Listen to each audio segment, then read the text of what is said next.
Innal hamdalillah nahmaduhu wa nasta'inuhu wa nastaghfiruh wa na'udzu billahi min shururi anfusina wa min sayyiati a'malina. May yahdihillahu fala mudilla lahu wa may yudlil fala hadiya lahu. Asyhadu an la ilaha illallah wahdahu la syarika lahu wa asyhadu anna Muhammadan 'abduhu wa rasuluh. Ya ayyuhalladzina amanu ittaqullaha haqqa tuqatih wa la tamutunna illa wa antum muslimun.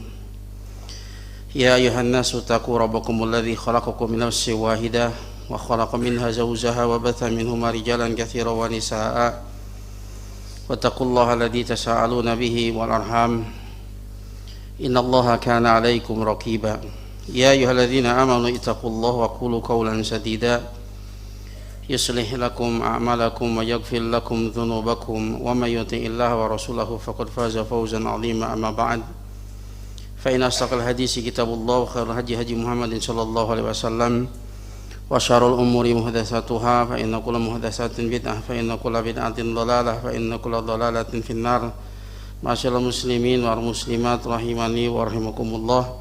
Alhamdulillah kita masih diberi kesempatan untuk hidup di atas muka bumi ini.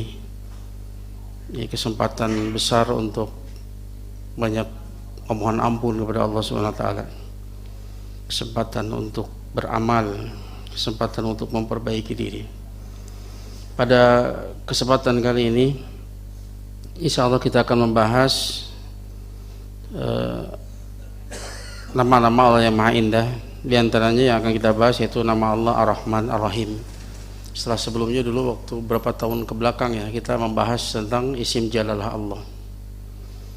Dan saya menggunakan panduan buku kitab Walillahil Asmaul Husna fad'uhu biha yang ditulis oleh Syekh Abdul Aziz bin Nasir Al-Julaili rahimahullah taala. Nah, nama Allah Ar-Rahman ya, ini disebutkan di dalam Al-Qur'an sebanyak 57 kali. Di antaranya dalam surat Ar-Rahman itu sendiri disebutkan di awal ayat Ar-Rahman 'allamal Qur'an. Kemudian sebetulnya dalam surat Thaha ayat yang kelima Allah berfirman Ar-Rahmanu 'alal arsy istawa. Ar-Rahman beristiwa di atas arsy. Kemudian juga disebutkan dalam surat Maryam ayat 45 Allah berfirman inni akhafu ayamassaka 'adzabun minar rahman. Aku khawatir azab dari Ar-Rahman itu akan menimpamu.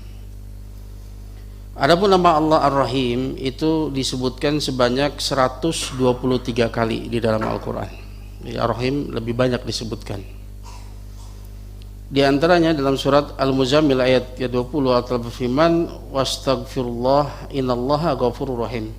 Mohon ampunlah kalian kepada Allah, sesungguhnya Allah Maha Pengampun lagi Maha Penyayang. Juga disebutkan dalam surat Al-Ahzab ayat 34 Allah berfirman wa kana bil mu'minina rahima, dan Allah itu sangat penyayang kepada orang yang beriman. Juga disebutkan dalam surat Al-Fatihah yaitu Ar-Rahman Ar-Rahim. Itu dalil-dalil yang menyebutkan bahwa di antara nama Allah Subhanahu wa taala adalah Ar-Rahman dan Ar-Rahim. Kedua nama tadi Ar-Rahman Ar-Rahim di sana terkandung sifat rahmah bagi Allah taala, akan tapi memiliki pengertian yang berbeda. Apa perbedaan antara Ar-Rahman dengan Ar-Rahim? Yang pertama dari sisi makna, dua-duanya adalah sigoh mubalaghah. Sigoh mubalaghah dari Rahim, isim fa'ilnya Rahim. Akan tapi Ar-Rahman itu lebih kuat ya, mubalaghahnya daripada Ar-Rahim.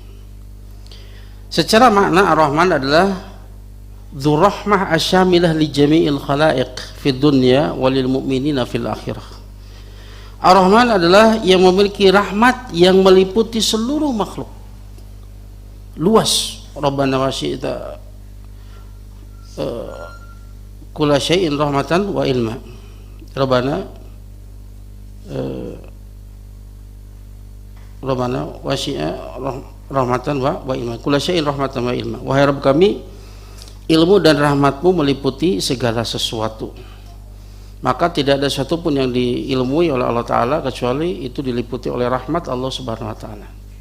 Makanya pantas ya, ketika Allah beristiwa di atas aras, makhluknya yang paling besar Allah dengan menggunakan nama Ar-Rahman.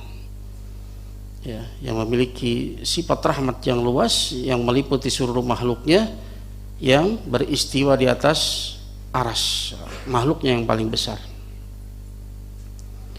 Adapun Ar-Rahim dzu rahmah lil mu'minin, yang memiliki rahmat untuk orang yang beriman di akhirat, ya.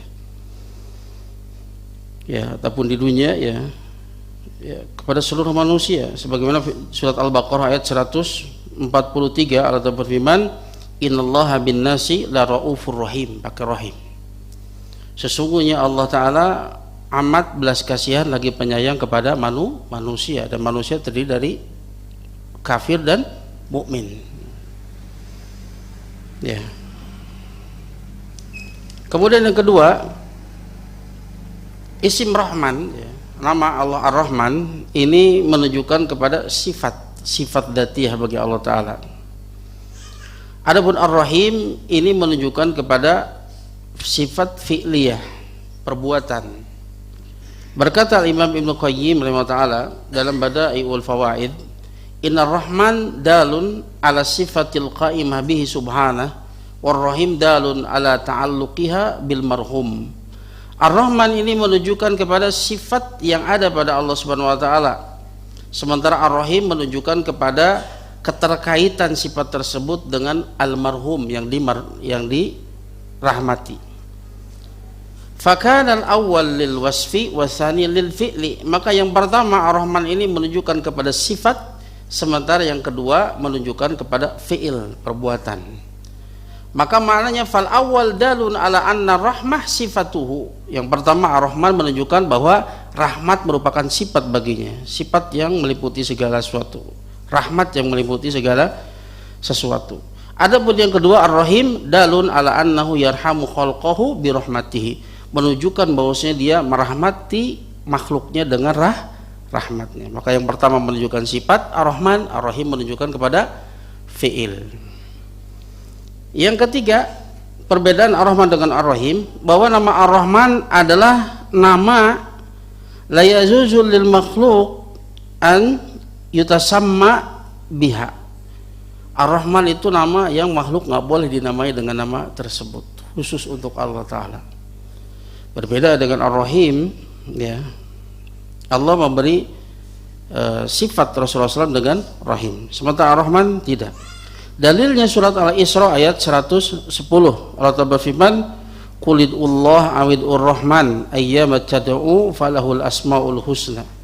Serulah Allah atau serulah Ar-Rahman, nama yang mana saja yang kalian seru, maka hanya miliknya nama-nama Allah yang maha indah. Di sini Allah Ta'ala menyamakan Ar-Rahman dengan isim jalalah Allah, dan isim jalalah Allah adalah nama yang gak boleh disandingkan kepada makhluk. Begitu juga dengan Ar-Rahman, gak boleh ini disandingkan kepada makhluk. Adapun Ar-Rahim, Allah Ta'ala mensifati Rasulnya SAW dalam surat At-Taubah ayat 128, harisun alaikum bil mu'minina raufur rahim. Rasulullah SAW itu sangat bersemangat untuk memberikan kebaikan kepada kalian, bil mu'minina raufur rahim, dia amat belas kasihan lagi penyayang kepada orang-orang yang beriman. Ya, Rasul diberikan sifat dengan rahim, ya. Itulah tiga perbedaan Ar-Rahman dengan Ar-Rahim. Kemudian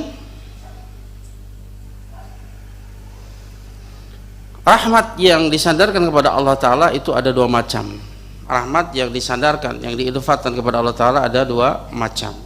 Yang pertama adalah rahmatun dzatiyatun mausufun biha subhanah ala wajhil laiki bihi subhanah kasairi sifatihi.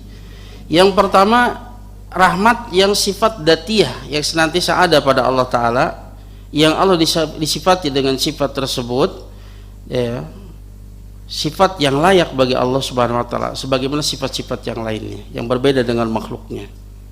Ini sifat dzatiyah, ini bukan makhluk tapi sifat Allah Ta'ala. Adapun rahmat yang kedua, rahmatun makhluqatun anzalallahu azza wajal, ya.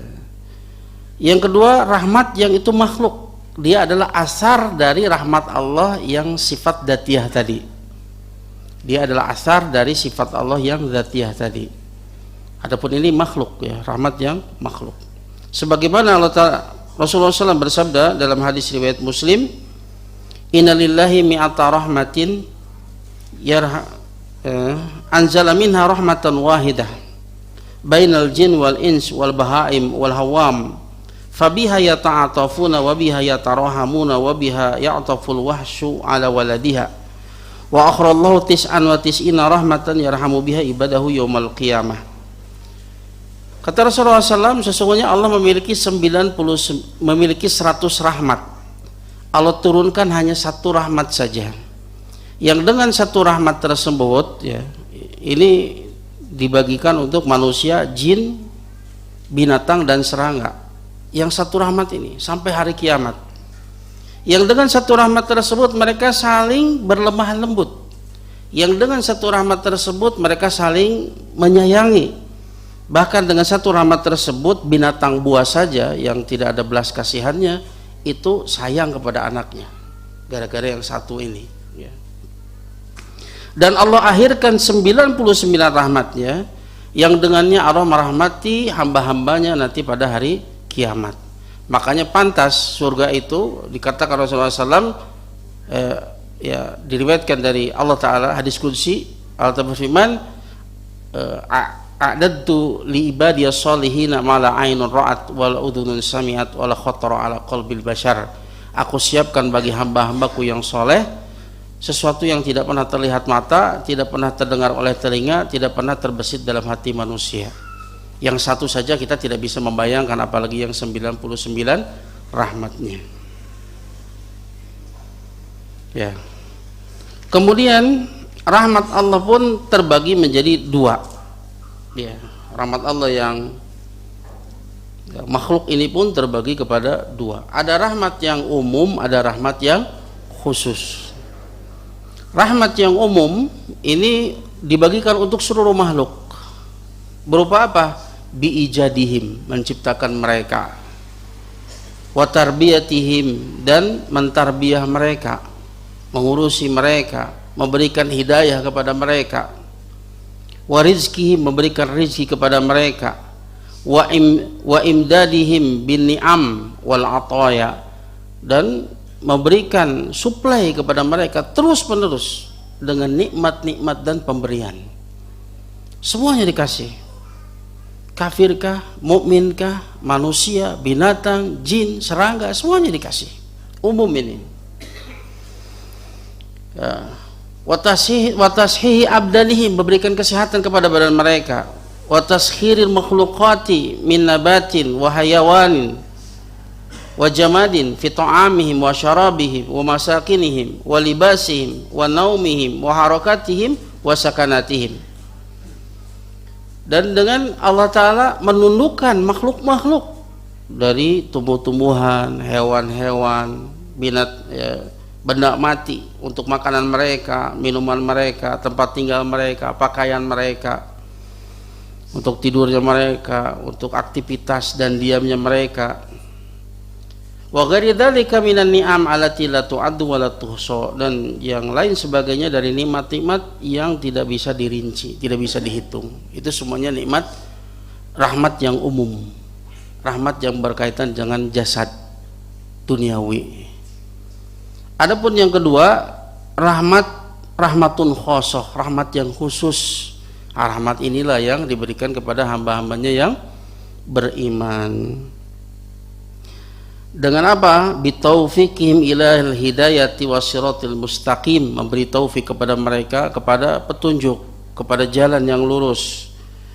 Wa yusibuhum alaihi, dan Allah memberikan balasan atas mereka ya, Allah menolong mereka atas orang kafir. Wa yarzuquhum al hayatat thayyibah, Allah berikan rezeki kepada mereka kehidupan yang baik, kehidupan yang senantiasa berisi kebaikan ya. Dan ini tidak terjadi kecuali bagi seorang mukmin. Makanya Rasulullah SAW bersabda dalam hadis Muslim, ya, ajaban li amril mukmin, ajaib ya, urusan orang mukmin, laisa dzalika illa lil mukmin. Ini tidak terjadi kecuali hanya kepada orang mukmin. In amrahu kullahu khair, karena seluruh urusannya adalah baik. idza asabatu sarra syakara fakana khairun lah wa idza asabatu dharra sabara fakana khairun lah. Itu seorang mukmin. Jika dia mendapatkan nikmat maka dia bersyukur, maka itu lebih baik baginya. Dan jika dia tertimpa mudarat maka dia bersabar, dan itu adalah lebih baik baginya. Maka semua keadaan seorang mukmin itu senantiasa baik. Ya. Dan Allah berikan keberkahan pada pemberian mereka, ya. Allah berikan bantuan berupa kesabaran, keyakinan tatkala mendapatkan musibah, diberikan kesabaran. Ini semuanya adalah taufik dari Allah Ta'ala. Allah ampuni dosa-dosa mereka, ya. Wa yukaffiruha bil masaib, dan Allah hapuskan dosa-dosa mereka dengan musibah. Di antara hikmah musibah adalah menghapuskan dosa. Wa yarhamuhum fil akhirati bil afwi an sayyiatihim wa ridha anhum wal in'am alaihim bidukhulil jannah wa najatihim min adzabihi. Dan ya, Allah merahmati mereka di akhirat dengan pemaafan dari kesalahan-kesalahan mereka, ridho kepada mereka, berikan nikmat kepada mereka dengan dimasukkan ke dalam surga dan diselamatkan dari azabnya. Inilah hadhihi rahmah hiya allati jaa dzikruha fi qouli ta'ala wa kana bil mu'minina rahima. Inilah rahmat yang ya, datang penyebutannya dalam firman Allah Ta'ala wa kana bil mu'minina rahima, dan dia itu Maha penyayang kepada orang-orang yang beriman. Al-Ahzab ayat 43. Ya, ini adalah rahmat yang khusus. Nah, kemudian kita akan sebutkan sebagian dari asar jejak rahmat Allah Ta'ala agar supaya kita lebih mengenal rahmat Allah Ta'ala yang satu. Kita akan sebutkan jejak dari rahmat Allah yang satu itu, ya, yang itu rahmatnya meliputi segala sesuatu. Rabbana wasi'ta kulla syai'in rahmatan wa ilma, surat Ghafir ayat yang ke-7. Wahai Rabb kami, rahmat dan ilmumu meliputi segala sesuatu. Di antara asar dari rahmat Allah Ta'ala adalah nikmat yang kita rasakan. Semua nikmat yang kita rasakan, nikmat penglihatan, pendengaran, penciuman, nikmat berbicara, nikmat bernafas, nikmat iman, nikmat Islam, ya, semua nikmat yang kita rasakan itu asar dari rahmat Allah Subhanahu wa Ta'ala. Begitu luas, sampai-sampai kita tidak bisa menghitungnya. Wa in ta'udu nikmatallah la tuhsuha.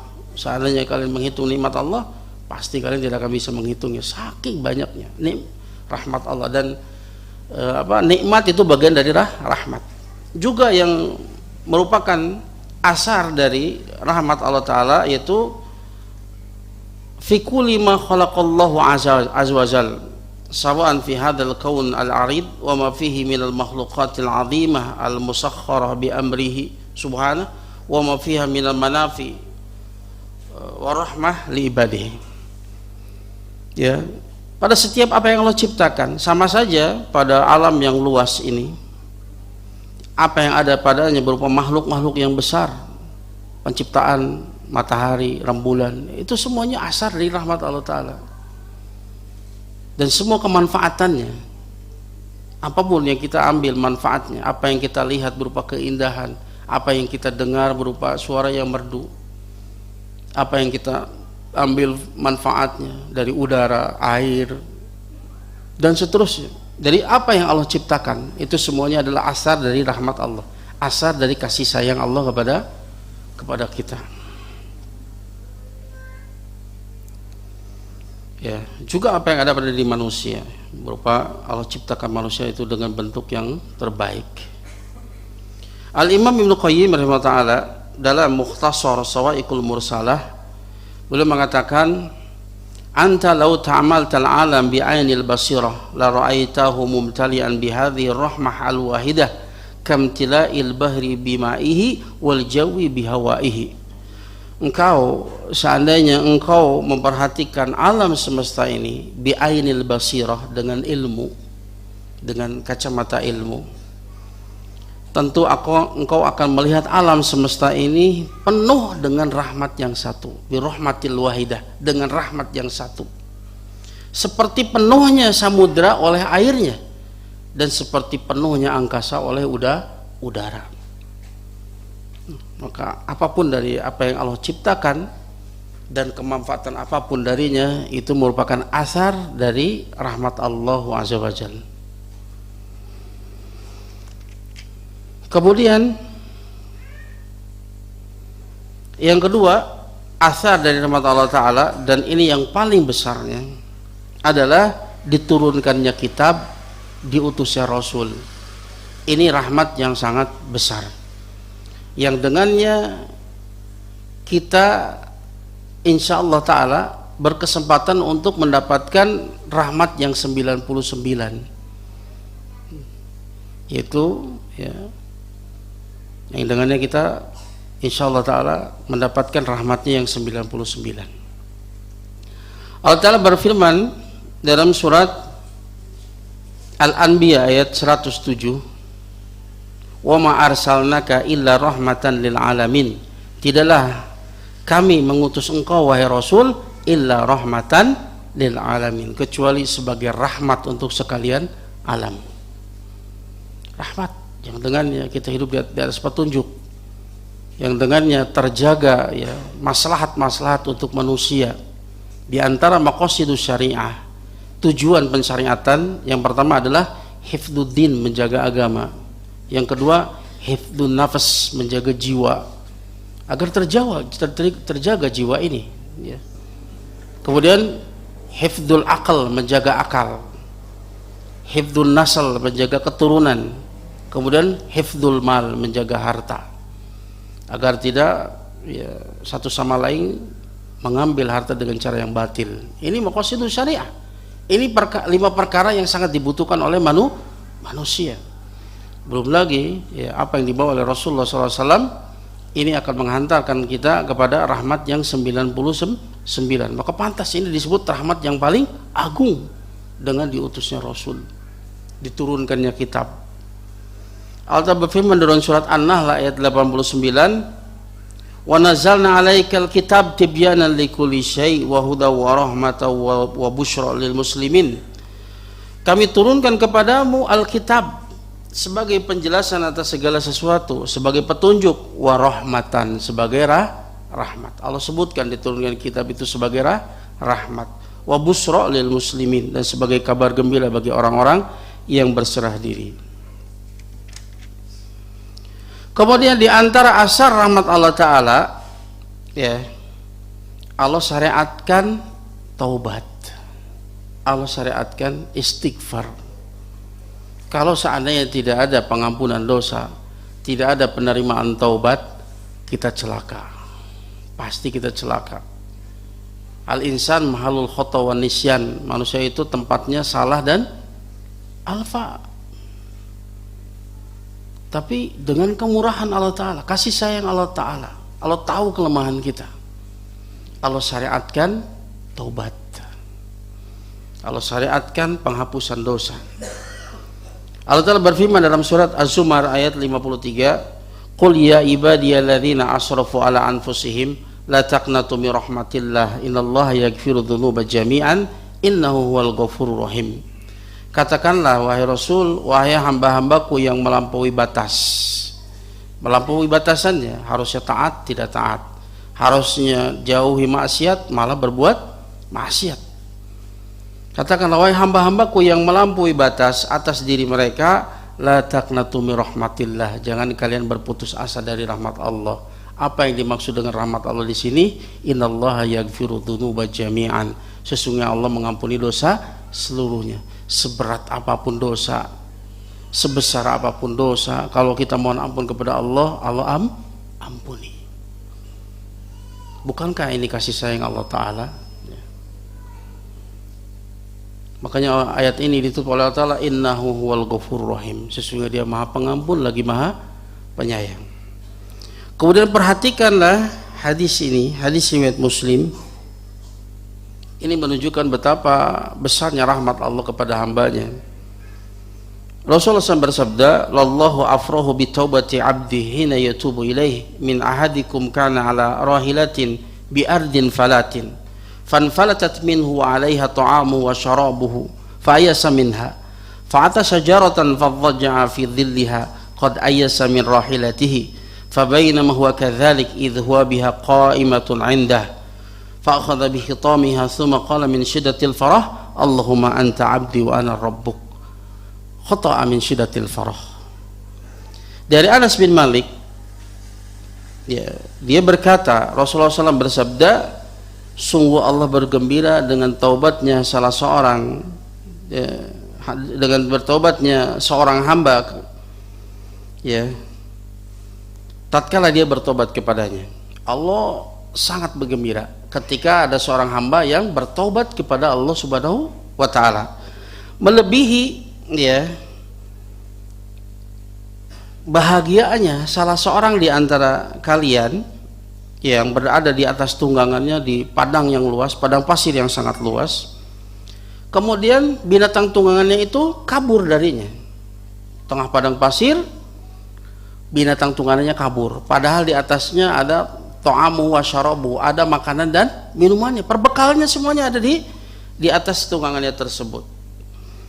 Kemudian dia berusaha untuk mencarinya, fa'ayasa minha, dia berputus asa dari binatang tersebut. Wah, sudah mati dia, tengah padang pasir, binatangnya kabur membawa makanan dan minumannya. Kemudian dia mendatangi sebuah pohon, dia berbaring di bawahnya, gak ada yang bisa dilakukan kecuali menunggu kematian. Tatkala dia seperti itu, sudah putus asa dari binatang tunggangan tersebut, tiba-tiba dia dapati binatang tunggangan tersebut ada berdiri di sisinya. Apa yang dia lakukan? Dia tarik kali kekangnya. Kemudian karena saking gembiranya sampai salah ngomong. Apa yang dikatakan? Allahumma anta abdi wa ana abduk. Ya Allah, engkau hambaku, aku adalah Robmu. Ini gak mungkin diucapkan oleh seorang beriman kecuali karena saking gembiranya. Ini menunjukkan apa? Betapa gembiranya orang tadi mendapatkan binatang tunggangan yang kabur. Kenapa dia bergembira? Karena itu sesuatu yang paling dia butuhkan, yang dengannya selamatlah kehidupan dia. Tapi Allah katakan di awal, Allah lebih gembira dari orang ini. Padahal Allah nggak butuh dengan taubat kita, Allah nggak butuh dengan ibadah kita. Ini menunjukkan apa? Betapa sayangnya Allah kepada kita. Gak ada yang Allah inginkan kecuali kita itu selamat. Padahal Allah gak butuh dengan taubat kita. Dan Allah lebih gembira daripada orang tadi.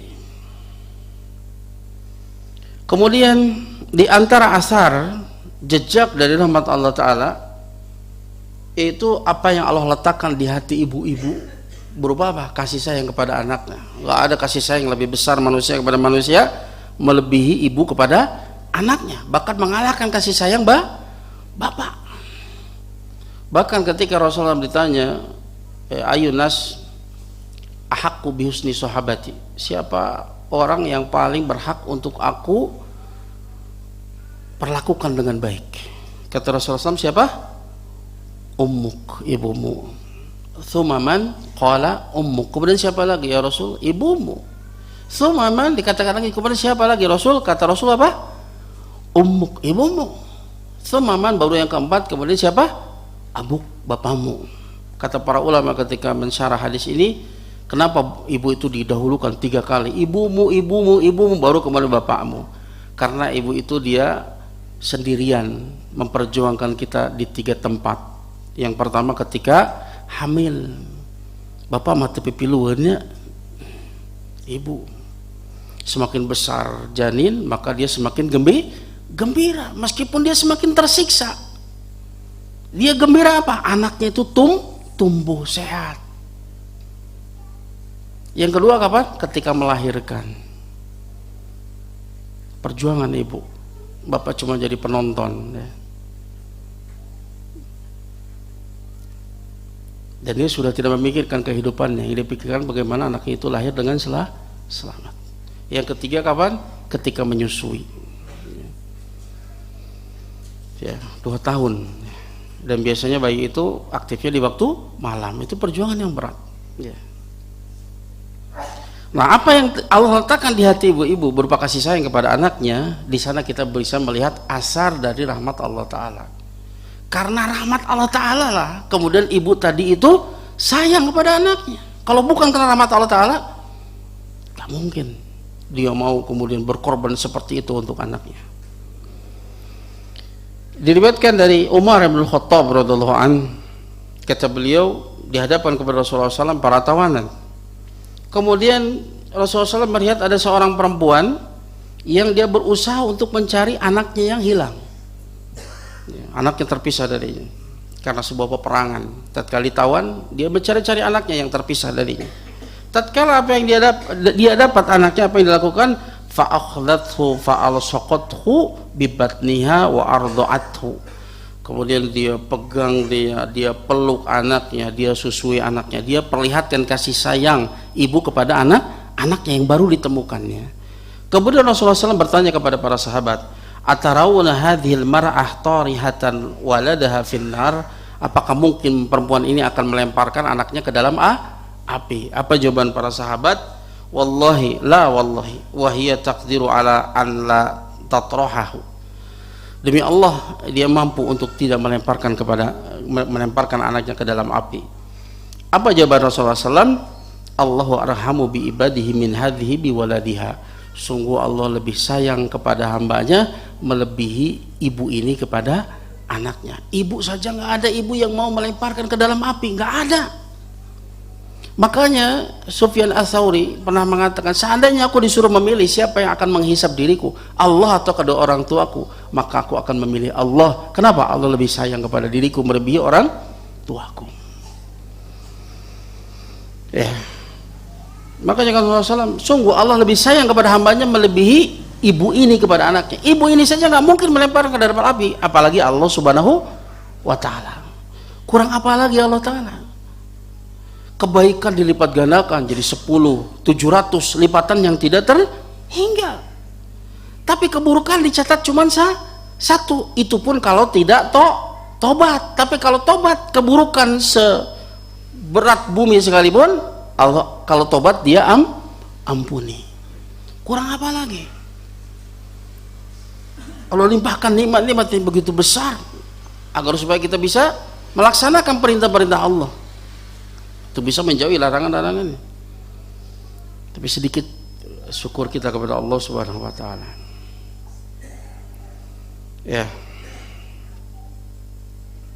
bahkan Allah lah yang telah menciptakan orang-orang yang sayang kepada kita. Dia menciptakan kedua ibu bapak kita. Dialah yang menjadikan istri kita, anak kita, saudara kita, teman kita. Dia pula yang menyimpan kasih sayang di hati-hati mereka. Tentunya Allah itu kasih sayang yang nggak ada duanya. Kemudian juga asar rahmat Allah itu nampak, ya. Kama tatajalla rahmatullahi azza wajal fil masaib wal makruhat. Rahmat Allah pun nampak dalam apa? Musibah, makruhat, perkara yang dibenci. Allati yuqaddiruha ala ibadihil mu'minin, yang Allah takdirkan itu kepada hamba-hamba yang beriman.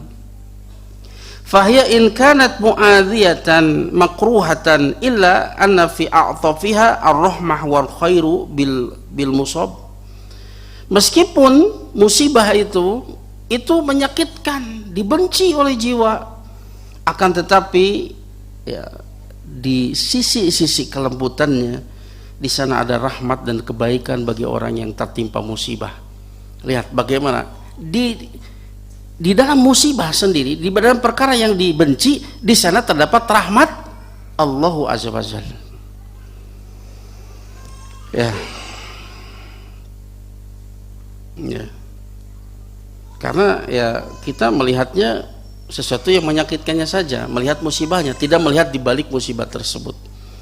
Makanya Allah Ta'ala berfirman dalam surat Al-Baqarah ayat 216, asa an takrahu syai'an wa huwa khairul lakum wa asa an tuhibbu syai'an wa huwa syarrul lakum wallahu ya'lamu wa antum la ta'lamun. Bisa jadi engkau membenci sesuatu padahal itu ada baik untukmu, di antaranya apa? Musibah. Kalian membencinya padahal sesungguhnya bisa jadi itu baik untuk kalian. Dan bisa jadi engkau mencintai sesuatu padahal itu adalah buruk untukmu. Allah yang Maha mengetahui sementara kalian tidak tahu. Ya, di antara hikmah dari musibah, ya, yang pertama adalah pengampunan dosa. Allah hendak mengampuni dosa. Dalam hadis riwayat Tirmidzi, dan beliau mengatakan hadis hasan sahih, la yazalul bala bil mu'min wal mu'minah fi nafsihi wa waladihi wa malihi hatta yalqallaha laisa alaihi khati'ah. Bala itu akan senantiasa menyertai seorang yang beriman, laki-laki maupun perempuan. Semakin tinggi keimanan maka bala semakin besar yang menimpa kepada dirinya, kepada keluarganya, kepada hartanya, sampai dia bertemu dengan Allah tanpa membawa kesalahan. Artinya apa? Allah hendak membersihkan dosa-dosanya di dunia. Pulang dia nggak bawa dosa. Makanya Ibnu Qayyim dalam kitabnya Madarijus Salikin, ya, kalau Allah mencintai seseorang maka Allah akan bersihkan dia dengan 3 sungai di dunia. Yang pertama sungai taubat. Allah berikan kepada dia taufik untuk bertobat. Allah berikan kepada dia kemampuan untuk memenuhi syarat-syarat tobat, yaitu an-nadam, menyesal, al-iqla, meninggalkan perbuatan tersebut, kemudian al-azam, berazam untuk tidak mengulangi lagi. Kalau berkaitan dengan makhluk maka dia mengembalikan hak-haknya. Kalau berupa kehormatan minta maaf. Kalau berupa harta kembalikan, dan seterusnya. Allah akan berikan taufik itu sehingga dia betul-betul tobatnya itu terpenuhi syaratnya. Kemudian Allah ampuni semua dosanya. Tapi terkadang tobat kita nggak sempurna, masih banyak dosa kita, maka Allah berikan suci dia dengan sungai yang kedua, al-hasanat, kebaikan-kebaikan. Al-hasanat yudhibna sayyiat, kebaikan-kebaikan menghilangkan keburukan. Akan tetapi ya, kita malas untuk melakukan kebaikan. Dosa kita masih banyak. Bagaimana caranya? Dicuci dengan sungai musibah sampai kita bertemu dengan Allah tanpa membawa kesalahan. Dalam hadis yang lain diriwayatkan oleh Imam Bukhari ya Muslim, Rasulullah bersabda, mayusibul muslim min nasabin wal wasabin wal hamin wal hazanin wal adza wal ghamin hatta syauqati yushaquha ila kafarallahu biha min khatayahu. Tidaklah menimpa seorang muslim dengan syarat dia sabar. Tidaklah menimpa seorang muslim berupa apa? Nasab, kecapean, keletihan yang dia rasakan. Wala nasabin, penyakit, penderitaan yang dia rasakan. Wala hamin, kesengsaraan yang dia rasakan. Wala hazan, kesedihan yang dia rasakan. Wala adza, gangguan orang lain kepada dirinya. Wala ghamin, kebingungan yang dia rasakan. Sampai duri yang menusuk kepada dirinya. Dengan itu semua Allah mengampuni dosanya. Ini diantara hikmah dari musibah. Ternyata di belakang itu ada ampunan. Di antara hikmah musibah juga yaitu Allah hendak memberikan pahala kesabaran, dan pahala kesabaran itu nggak ada hitung-hitungannya. Brok-broan Allah. Innama yuwaffas sabiruna ajrahum bighairi hisab. Hanyalah Allah sempurnakan pahala orang sabar itu tanpa hitung-hitungan. Kemudian yang ketiga di antaranya ya, hikmah dari musibah, Allah hendak mengangkat derajat seseorang. Dalam hadis riwayat Abu Dawud dan dikatakan bahwa isnadnya sahih, Rasul bersabda, innal abda idza sabaqat lahu manzilah minallahi azza wajal, sesungguhnya seorang hamba jika telah berlalu penetapan dari Allah Ta'ala bahwa dia itu menduduki satu manzilah, satu kedudukan di surga, dan itu sudah Allah catat 50.000 tahun sebelum penciptaan langit dan bumi. Karena keadilannya Allah hendak menempatkan dia di tempat yang tinggi di surga. Lam yablugha bi amalihi, tapi orang tersebut tidak bisa mencapai surga tersebut dengan amalnya, kurang amalnya. Apa yang Allah lakukan? Ibtalahu fi jasadihi au fi malihi au fi waladihi. Allah uji dia dengan ujian yang menimpa kepada jasadnya, sakit-sakitan lah, ditinggal mati oleh orang yang dicintai lah, atau pada hartanya Allah uji dia hartanya, atau Allah uji dia pada keturunannya. Nah, hatta yublighahu al-manzilah allati sabaqat minallahi azza wajalla, sampai Allah sampaikan dia kepada manzilah yang telah Allah tetapkan, Allah azza wajalla telah tetapkan sebelumnya.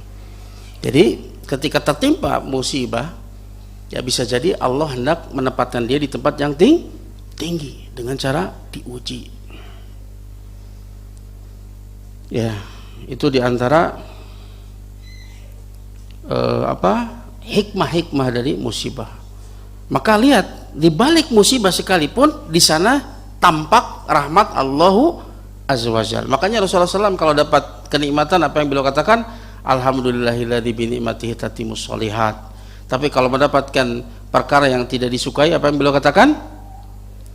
Alhamdulillah ala kulli hal. Bagaimanapun segala puji milik Allah. Maka karena bisa jadi apa yang dia benci itu ternyata sebetulnya itu adalah baik untuk dirinya.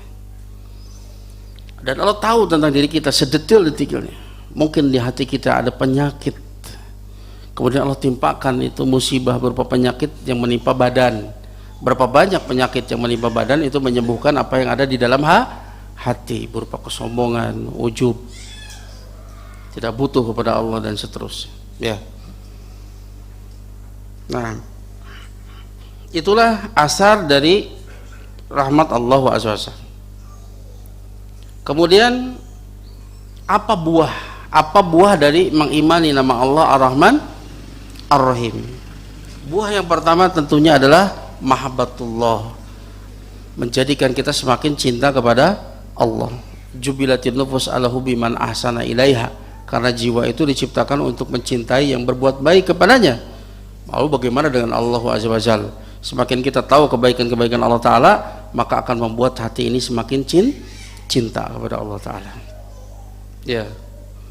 Dan ini ketika seseorang itu memperhatikan rahmat Allah yang ada di ufuk, di alam raya ini, dan apa yang ada pada dirinya berupa nikmat-nikmat, ya, asar-asar dari rahmat Allah azza wajalla. Kemudian yang kedua, ubudiyatur roja, ya, mengimani nama Allah Ar-Rahman Ar-Rahim ini akan membuahkan ubudiyatur roja, ibadah roja, berharap. Kita akan sepenuh harap kepada Allah azza wajalla, zat yang paling sayang, Arhamur Rahimin, yang paling penyayang dari para penyayang. Siapa yang paling penyayang dari makhluk? Maka Allah yang paling penyayang, Arhamur Rahimin, yang maha kaya, yang maha penyayang kepada hamba-hambanya. Maka ini akan membuahkan ibadah roja, berharap kepada Allah Ta'ala. Wa ta'alluqu bi rahmatillahi ta'ala wa adamul ya'si min rahmatillahi ta'ala, dan akan menjadikan ta'alluq, bergantung kepada rahmat Allah Ta'ala begitu luas, dan tidak berputus asa dari rahmat Allah Ta'ala, karena rahmatnya itu meliputi segala sesuatu, ya. Makanya Allah berfirman dalam surat Az-Zumar ayat 53, qul ya ibadiyalladzina asrafu ala anfusihim la taqnatu min rahmatillah innallaha yaghfiru dzunuba jami'an. Katakanlah wahai hamba-hambaku yang melampaui batas sedih mereka, jangan kalian berputus asa dari rahmat Allah, sesungguhnya Allah mengampuni dosa seluruhnya, sesungguhnya Dia Maha Pengampun lagi Maha Penyayang. Juga firman Allah Ta'ala, inna ma'al usri yusra, inna ma'al usri yusra, sesungguhnya bersama dengan kesulitan ada kemudahan, sesungguhnya bersama dengan kesulitan yang tadi ada kemudahan. Nah, di sini kata para ulama, al usri itu pakai alif lam, maka al usri yang kedua itu al usri yang pertama, namanya alif lam lil ahdi dzikri, untuk menyebutkan yang telah disebutkan sebelumnya. Jadi bersama dengan kesulitan ada kemudahan. Sementara yusro itu dalam bentuk nakiroh, menunjukkan yusro yang kedua, bukan yusro yang pertama. Bersama dengan kesulitan ada kemudahan. Bersama dengan kesulitan yang tadi ada kemudahan. Maka tidak mungkin, ya, tidak mungkin satu kesulitan mengalahkan dua kemudahan. Maka jangan pernah berputus asa. Setiap ada kesulitan, di sana ada dua kemudahan. Jangan menyerah, maju. Nah, itu menunjukkan kita roja, berharap kepada Allah azza wajalla, husnudon kepada Allah azza wajalla.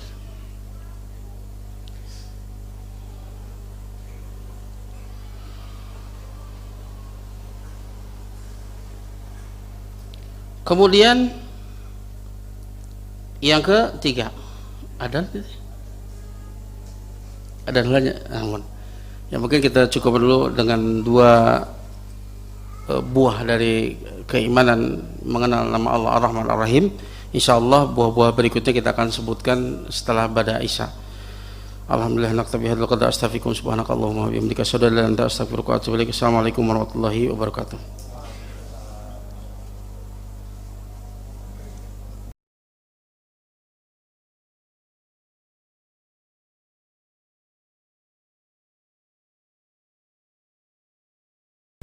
Bismillah. Assalamualaikum warahmatullahi wabarakatuh. Ustaz, Assalamualaikum warahmatullahi wabarakatuh. Afwan, mau nanya sedikit. Tadi disampaikan oleh Ustadz bahwa di balik musibah ada rahmat yang begitu besar gitu buat kita semua. Tapi di sisi lain ada beberapa, bukan beberapa ya, tapi ada pernyataan atau perkataan bahwa ketika seseorang ditimpa musibah itu ada 3 peringatan atau mungkin peringatan, azab atau apa ya? Oh, teguran, peringatan, teguran, azab. Nah, yang kepingin ana tanyakan bahwa perkataan ini adalah hadis dari Rasulullah atau perkataan ulama atau hanya kelakar yang tersebar di mana-mana gitu. Memang ada dasarnya atau seperti apa? Soalnya bahasa ini begitu berkembang, begitu pesat. Sementara yang tadi Ustadz sampaikan bahwa di balik musibah itu adalah rahmat yang begitu besar. Tapi di sini ada rahmat, ada teguran, ada musibah, ada azab. Gitu. Afwan, atas pertanyaan mohon dijawab Ustadz. Assalamualaikum warahmatullahi wabarakatuh. Assalamualaikum warahmatullahi wabarakatuh. Ini sebetulnya ya para ulama sudah membahasnya bahwa ada musibah yang sifatnya itu adalah fitnah, ujian. Ini untuk orang yang beriman. Ada yang sifatnya itu adalah azab, hukuman. Dan hukuman itu ya menghancurkan. Ini untuk orang-orang kafir. Ini adalah untuk orang-orang kafir ya. Adapun bagaimana membedakan mana ujian yang meninggi ya, mana ujian itu sebagai teguran ya, karena semua dosa itu, semua musibah itu bersumber dari dosa. Asaba min musibatin fabima kasabat aydikum wa ya'fu an katsir. Tidak ada suatu musibah yang menimpa kecuali bima kasabat aydikum, disebabkan tangan-tangan kalian, wa ya'fu an katsir, dan Allah memaafkan banyak dari kesalahan. Yaitu teguran. Hatta itu berupa ujian, bahwa ujian tersebut jangan kita pede ya, wah mungkin ini yang meninggikan derajat, karena kita tahu kita banyak dosa. Maka yang harus kita lakukan apa? Bertobat ketika mendapatkan musibah. Baru kemudian setelah itu yakinlah bahwa itu adalah bala, ujian. Nah, terkait dengan apa alamatnya, ini teguran ataukah ini adalah ujian ya.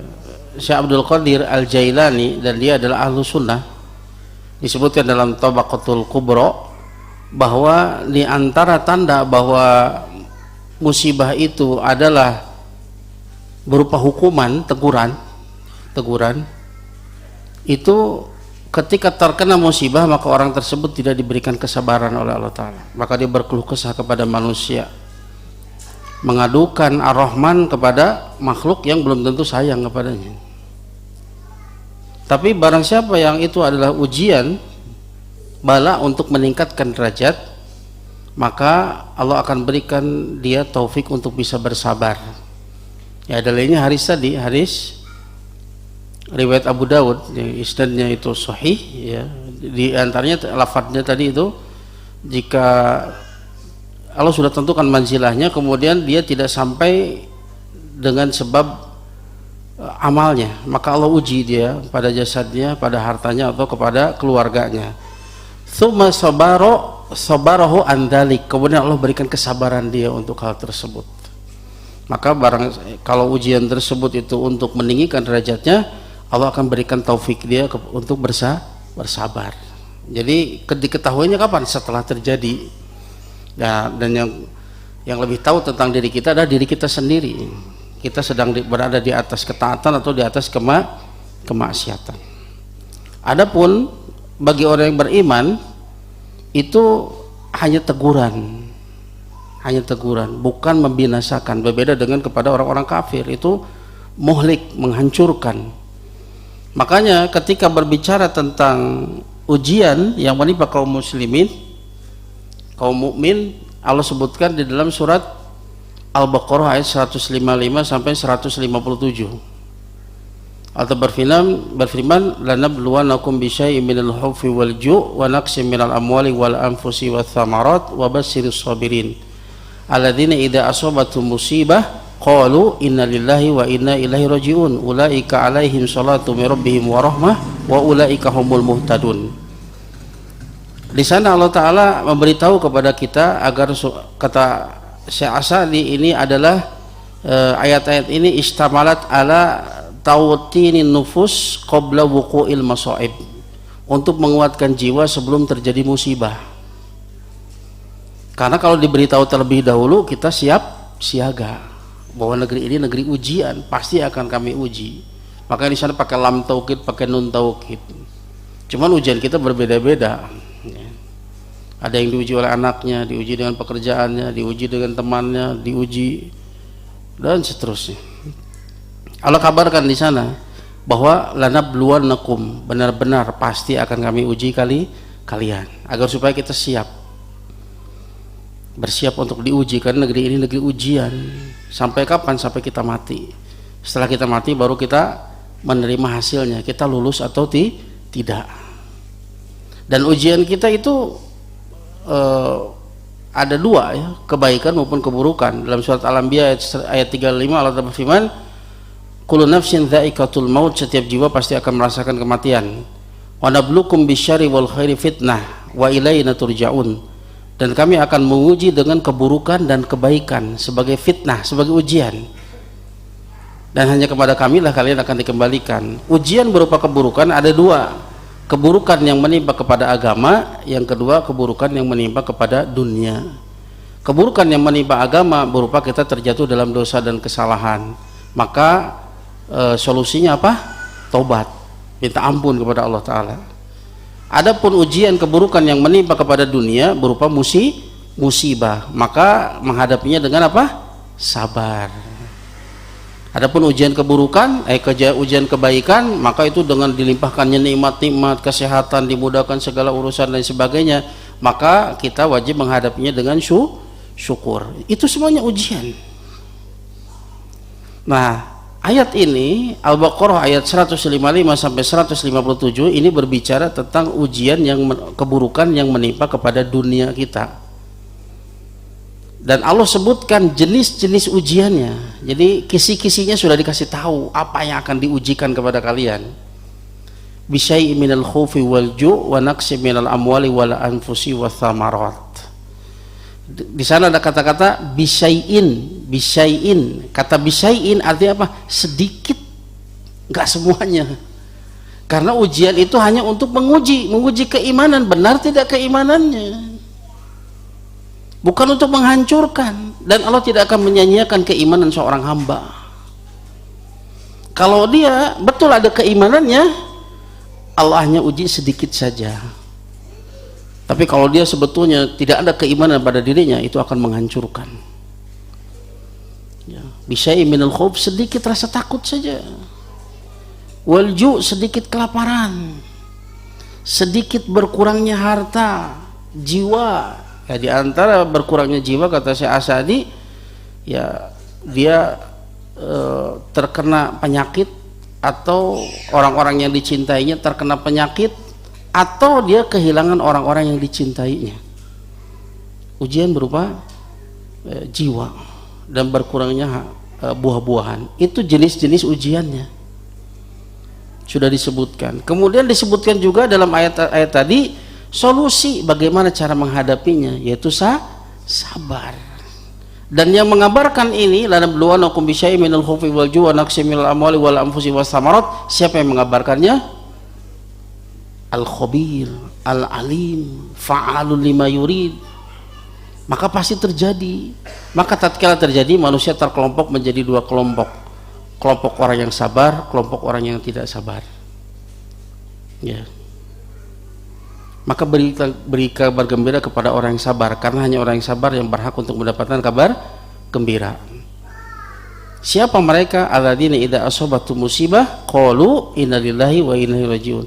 Orang yang sabar itu orang yang apabila tertimpa musibah maka dia mengatakan kami milik Allah dan kami akan kembali kepada Allah. Nah, dua hal ini kalau diyakini, dipahami maknanya dengan penuh penghayatan, maka dua hal ini merupakan dua sebab seseorang untuk bisa bersabar. Yang pertama, keyakinan, kesadaran seseorang bahwa dia milik Allah. Cek sunat nama orang mah teu ngabobogaan. Ya, sa tungtung buuk ke orang teu ngabobogaan. Tong boro-boro orang-orang yang kita cintai, hatta diri kita pun kita tidak memilikinya. Semua milik Allah, dan Allah berhak untuk melakukan apapun terhadap miliknya. Dan yang melakukannya, yang memberikan musibah, yang mencabut nyawa orang yang kita cintai siapa? Arhamur Rahimin, yang paling penyayang dari para penyayang, yang lebih sayang kepada hambanya melebihi hamba itu terhadap dirinya sendiri. Maka yang muncul apa? Husnudon kepada Allah Ta'ala. Maka musibah itu akan terasa ringan. Dan keyakinan seorang hamba, kesadaran dia bahwa dia akan kembali kepada Allah Ta'ala, sabar tidak sabar, tetap musibah itu mengenai dia. Ini sesuatu ketetapan yang sudah dicatat 50.000 tahun sebelum penciptaan langit dan bumi. Rasul bersabda dalam hadis Muslim, kataballahu maqaddiru khalaiqi min qabli ayyakhluqas samawati wal ardi khamsina alfasanah. Allah telah mencatat takdir seluruh makhluk 50.000 tahun sebelum penciptaan langit dan bumi. Kalau ada bahaya yang mengancam kita, maka kita berusaha untuk menghindar. Tapi kalau kita sudah menghindar, tetap kena juga. Yakinlah inilah apa yang tertulis di Lauhil Mahfuz. Kita nggak bisa menghindar darinya. Maka sabar tidak sabar, tetap musibah itu mengenai dia. Cuma bedanya kalau dia sabar, maka dia akan mendapatkan pahala yang besar, karena kita melaksanakan perintah Allah ketika menghadapi musibah adalah sabar. Pahala yang besar, pertolongan, ta'yid dan wa nasr. Ya. Karena sebelumnya di ayat 153 Allah berfirman, ya ayyuhalladzina amanu sta'inu bisabri wassalah innallaha ma'as sabirin. Wahai orang beriman, mohon pertolonganlah kalian dengan sabar dan sholat. Sesungguhnya Allah bersama dengan orang yang sabar. Ma'iyatul khosoh, kebersamaan yang khusus. Ma'iyatul khosoh bisifah, kebersamaan yang khusus yang terkait dengan sifat tertentu. Allah bersama dengan orang-orang yang memiliki sifat sabar. Artinya apa? Allah akan ta'yid wa nasr. Allah akan berikan dukungan kepada dia, Allah akan kuatkan dia, dan Allah akan tolong dia. Ya. Itu untuk orang yang sabar. Maka dua hal ini, kesadaran dia bahwa dia milik Allah, kesadaran dia bahwa dia akan kembali kepada Allah. Ya, kalau sabar nanti pulang dia mendapatkan keriduan Allah, ampunan Allah, mendapatkan pahala dari sisi Allah. Kalau tidak sabar, mendapatkan murka dari Allah dan mendapatkan hukuman. Maka dua hal ini, dua perkara terbesar yang mendorong seseorang untuk sabar. Maka Allah sebutkan ayat berikutnya apa janji Allah untuk mereka. Ulaika alaihim sholatu min rabbihim wa rahmah. Mereka inilah ya sholawat Allah atas mereka. Allah bersolawat atas mereka. Artinya apa? As-sana'u 'alallahi fi mala'il a'la. Allah memuji dia di alam atas, di hadapan para malaikat. Allah puji dia. Dan konsekuensi dari pujiannya, kata saya Abu Bakar Jabir Al-Jazairi dalam Aisyarut Tafasir, dikatakan bahwa konsekuensinya adalah maghfirah. Allah akan ampuni dia, seperti apa yang kita bahas tadi, bahwa diantara yang dijanjikan Allah untuk orang yang sabar adalah ampunan. Mayusibul muslimin nasobin wal wasabin wal hammin wala hazanin wala ada wala ghamin hatta syaukati yushaquha ila kafarallahu biha min khotoyahu. Allah hendak memberikan ampunan. Kemudian warahmah, bagi mereka rahmat. Kata Syekh Asadi, rahmat Allah ini, ya kata para ulama, bahwa dengan rahmat Allah kita mendapatkan apa yang kita inginkan, dengan kasih sayang Allah kita mendapatkan apa yang kita inginkan, dan dengan kasih sayang Allah pula kita terhindar dari apa yang kita takuti. Tapi rahmat dalam konteks ayat ini, kata Syekh Asadi, ini artinya apa? Taufik Allah berikan taufik dia untuk bersabar yang dengannya Allah sempurnakan pahala untuknya. Wa ulaika humul muhtadun, mereka inilah orang-orang mendapatkan petunjuk. Pertama tadi dia sadar bahwa dia milik Allah, dia akan kembali kepada Allah. Allah berikan taufik dia untuk bisa bersabar. Itu adalah petunjuk, dan orang yang mendapatkan petunjuk Allah janjikan untuk mendapatkan petunjuk dan ketakwaan. Allah berfirman dalam surat Muhammad ayat 17, waladina ihtadau zadahum huda wa taqwahum, dan untuk orang-orang yang mendapatkan petunjuk Allah akan tambahkan petunjuk dan Allah akan berikan kepada dia ketakwaannya. Ini musibah yang menimpa siapa? Orang-orang beriman. Maka lihat di balik semua itu, di ayat ini Allah Ta'ala menyebutkan agar menguatkan jiwa bahwa kita betul-betul akan diuji, agar sadar konsekuensi kehidupan adalah ujian. Namanya hidup pasti diuji. Jangan pernah bermimpi untuk tidak diuji. Maka kita bersiap. Kemudian disebutkan jenis-jenis ujiannya, kemudian disebutkan bagaimana solusi menghadapinya. Sabar. Kemudian apa yang didapat untuk orang yang sabar? Ampunan, pahala, taufik untuk bisa bersabar, mendapatkan hidayah, pertolongan, dan seterusnya, ya. Maka lihat di sini kita melihat dua kelompok, orang yang sabar dengan orang yang tidak sabar. Betapa ringannya musibah bagi orang yang sabar, sedikitnya kecapaian dia karena Allah akan janjikan pertolongan. Betapa beruntungnya dia dengan pahala kebaikan dari Allah Subhanahu wa taala. Wal akhiratu khairu wa abqa, akhirat itu lebih baik dan lebih kekal. Maka dia berkeyakinan bahwa apa yang Allah janjikan dengan sabar dari musibah tersebut lebih besar daripada musibah yang menimpa dirinya. Itu membuat dia ringan. Dan di sini betapa capeknya orang yang tidak sabar, karena Allah tidak akan tolong, berat dia. Dan betapa ruginya dia tidak mendapatkan apa yang didapat oleh orang-orang sabar. Maka tidak ada solusi ketika menghadapi musibah kecuali sabar. Dan itu perbedaan, ya. Kalau menghancurkan azab itu untuk orang kafir, untuk orang beriman adalah bentuknya teguran atau berupa ujian untuk meningkatkan derajat, ya. Untuk membedakannya mana itu teguran, mana itu ujian, lihat ketika tertimpa musibah. Kalau tertimpa musibah dia diberikan kesabaran, lapang dadanya, dia merasa ringan menghadapi ujian tersebut, maka itu pertanda itu adalah Allah hendak mengangkat derajatnya.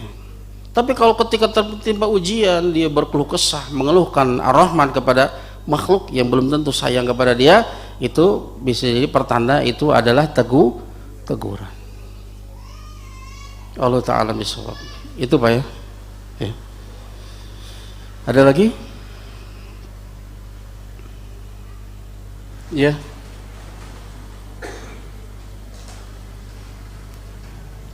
Bismillahirrahmanirrahim. Assalamualaikum warahmatullahi wabarakatuh. Waalaikumsalam warahmatullahi wabarakatuh. Dengar tadi dari Ustadz bahwa Allah tidak butuh tobat kita. Betul. Ya. Coba jelaskan. Dan satu lagi, cukupkah kita bertobat hanya meninggalkan apa yang telah kita perbuat, dan ataukah ada penebusan tobat itu yang lebih baik? Terima kasih. Ya.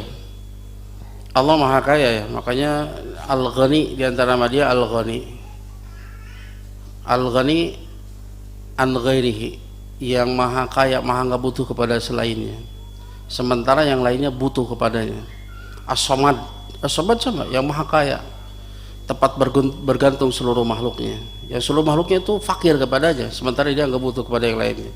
Dalam sebuah hadis qudsi Allah berfirman, ya ibadi law ana awalakum wa akhirakum insakum wa jinnakum kanu ala atqa qalbi rajulin minkum ma zada dzalika fi mulki syai'a. Ya ibadi law ana awalakum wa akhirakum insakum wa jinnakum kanu ala qalbi afjari qalbin wahidin minkum ma naqasa dzalika min mulki syai'a. Wahai hamba-hambaku, seandainya dari orang pertama sampai yang terakhir dari golongan jin dan manusia semuanya memiliki hati yang paling takwa, itu tidak menambah kerajaanku sedikit pun. Wahai hamba-hambaku, seandainya yang pertama manusia yang pertama sampai yang terakhir dari golongan jin dan manusia, semuanya memiliki hati yang paling fajir, hati Firaun, hati iblis sekalipun itu tidak mengurangi apa yang ada di sisiku sedikit pun. Allah nggak butuh dengan semua itu, ya. Allah maha kaya, ya. Adapun ya, tapi Allah lebih gembira dengan taubatnya hambanya, melebihi orang tadi, ya, orang yang kehilangan binatang tunggangan berserta dengan perbekalannya. Kenapa dia gembira? Karena dia butuh. Gembira dia karena mendapatkan apa yang dia butuhkan. Allah lebih gembira dari dia. Padahal Allah nggak butuh kepada taubat kita. Itu menunjukkan apa? Betapa besarnya kasih sayang Allah kepada hambanya. Kemudian syarat taubat itu disebutkan oleh para ulama. Yang pertama adalah an-nadem, menyesal. Bahkan inilah rukun yang paling agung di dalam taubat. Makanya at-taubatu at-taubatu hiya nadem. Taubat itu adalah penyesalan. Semakin orang itu menyesal, maka taubatnya semakin berkualitas. Maka di antara tanda orang itu bertobat dengan taubatan nasuha, tobat yang sesungguhnya, dia akan terus belajar.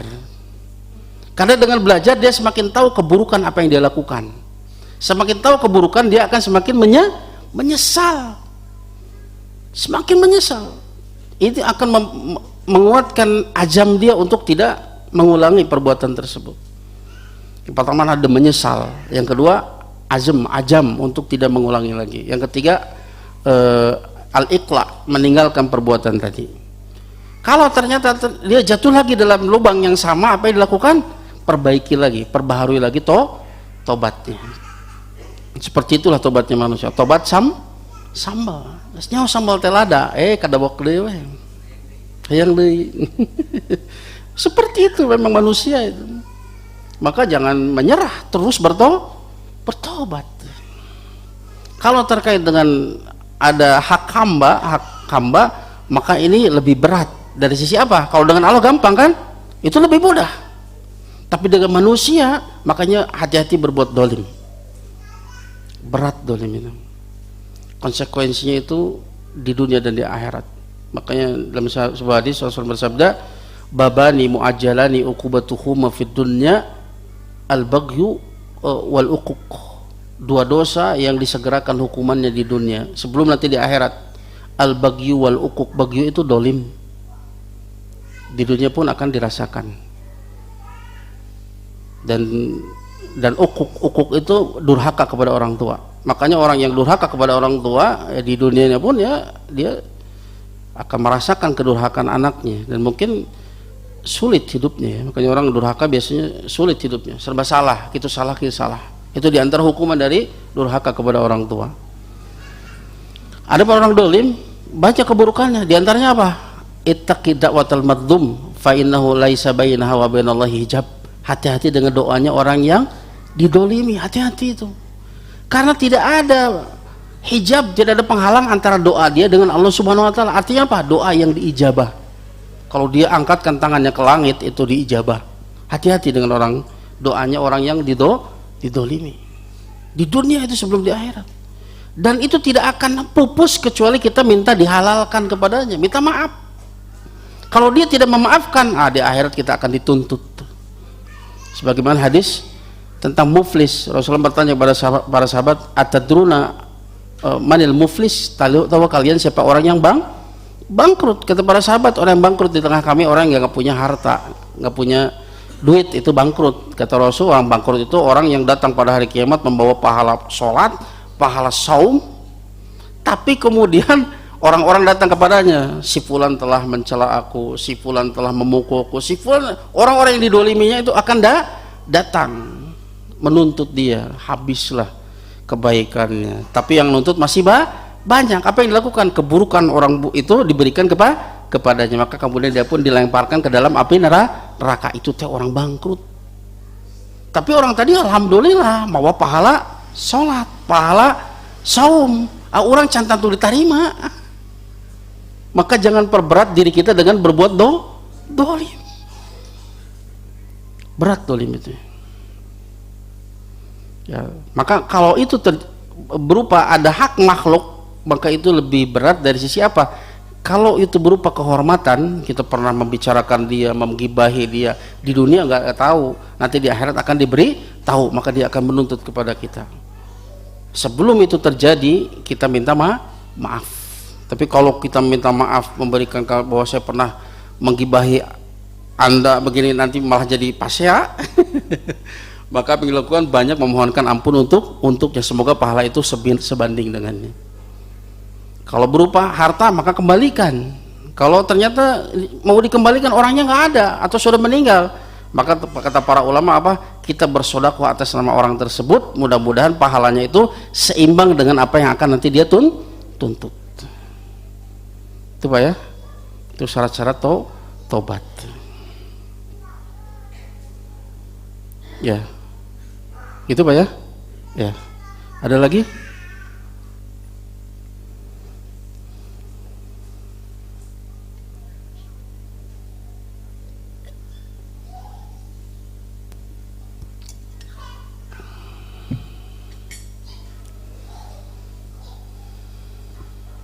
Cekap?